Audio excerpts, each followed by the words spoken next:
होली खत्म हो चुकी है और लोग काम पर लौटने को लेकर मन बना रहे हैं, लेकिन उन्हें कई तरह की परेशानियों का सामना करना पड़ रहा है।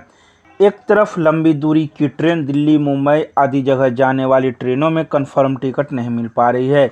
कई लंबी दूरी की ट्रेनों में आगामी अप्रैल या फिर मई से टिकट मिलना प्रारंभ होगा। तो वहीं दूसरी तरफ हवाई मार्ग से यात्रा करने की हिम्मत लोग नहीं जुटा पा रहे हैं, क्योंकि टिकट के दाम इतने आसमान छू रहे हैं कि लोग अभी टिकट के दाम कम होने का इंतज़ार कर रहे हैं।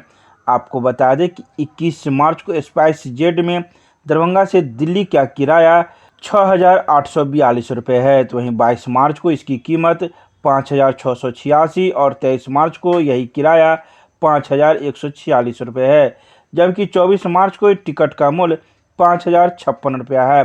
इसी तरह दरभंगा से मुंबई तक जाने वाली फ्लाइट में टिकट का किराया 21 मार्च के दिन 10,356, 22 मार्च को 9,620, 23 मार्च को 8,360, 24 मार्च को 7,520 और 25 मार्च को यही किराया 6,890 रुपये है। तो वहीं अहमदाबाद की बात करें तो 21 मार्च को यही किराया 12,016 रुपये, 22 मार्च को 10,860 रुपये, 23 मार्च को 10,756 और 24 मार्च को 10,230 रुपये किराया है। तो वहीं दरभंगा से उड़ने वाली इंडिगो की फ्लाइट का भी किराया कम नहीं है, उसके भी टिकट के दाम 10,000 रुपये से अधिक है।